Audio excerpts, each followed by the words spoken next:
আসসালামু আলাইকুম ভিউয়ার্স, আপনাদের সামনে নতুন আরেকটি ব্লগ নিয়ে চলে আসলাম। আমি এই মুহূর্তে অবস্থান করছি যমুনা ফিচার পার্কের একেবারে সামনে।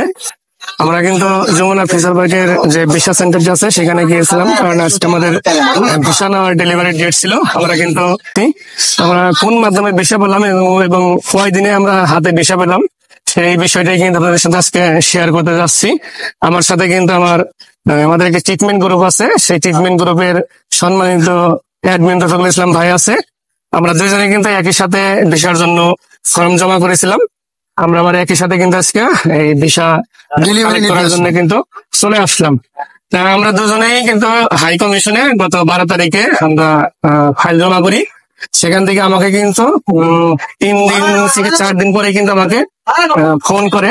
আমি হাই কমিশনে ফাইল জমা করার পরে কিন্তু আমরা 3 দিন একাধারে মেল করি হাই কমিশনে। সেই মেল করার পরে কিন্তু আমাদেরকে ফোন দেওয়া হয় হাই কমিশন থেকে যে আমরা এখানে, তারপরে কিন্তু যমুনা ফিচার পার্কের যে আইব্যাক সেন্টার আছে এখানে কিন্তু আমরা পাসপোর্টটি জমা করে যাই। এবং আমাদের দুইজনেরই কিন্তু ভিসা আনার জন্য কিন্তু আমার ফোন দেওয়া হয়। ভাই কিন্তু মাত্র একদিনে ডেলিভারি দিয়ে কিন্তু ভিসা পেয়েছে। ভাইয়ের মুখ থেকেই শুনুন। আসসালামু আলাইকুম, সকল দর্শকদেরকে আন্তরিক মোবারকবাদ জানাই। আসলে কেউ ধৈর্য হারাবেন না। আমি আর জমির ভাই দুইজনেই জমা দিছিলাম।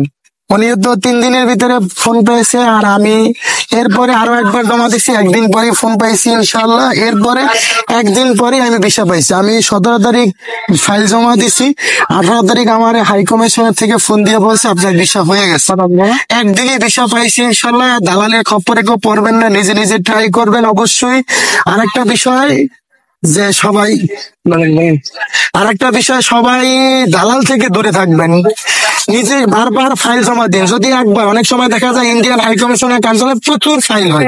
আমরা যেদিন জমা দিচ্ছি অনেক ফাইল ছিল। কেউ ধৈর্য হারাবেন না, নিজে নিজে করার চেষ্টা করবেন। আর অবশ্যই এরকম প্রিপারেশন রাখবেন যে আপনি একটা ফাইল করছেন, 15 দিন ডেট থাকে, অন্তপক্ষে 15 দিনে 4 বার জমা দেওয়ার জন্য। আর চেষ্টা করবেন প্রত্যেক দিন 1 থেকে 2টা মেইল করার জন্য।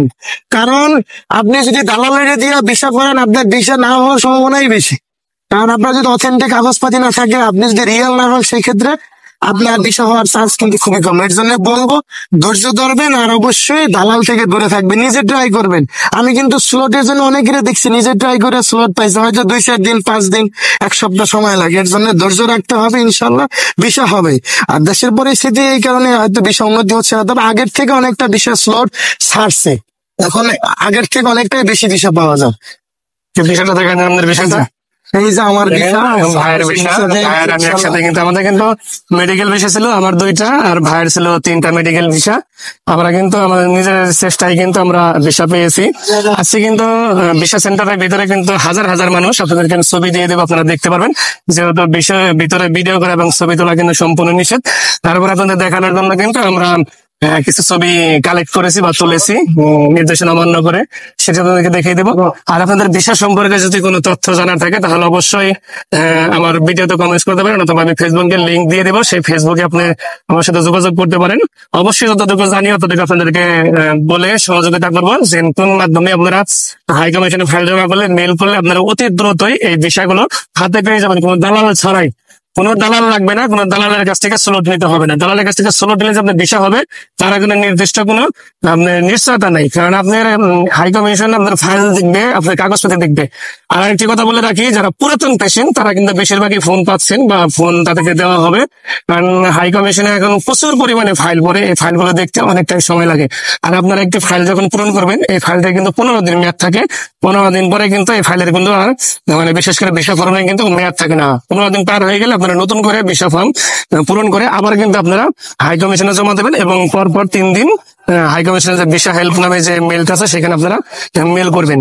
আপনাদের যত ধরনের সহযোগিতা আছে আমরা করার চেষ্টা করবো, আমাদের সাথে যোগাযোগ করবেন। অবশ্যই আপনাদেরকে আমরা সঠিক মাধ্যম দেখিয়ে দেবো যে কোন মাধ্যমে দালাল ছাড়া আপনারা ভিসা করতে পারবেন।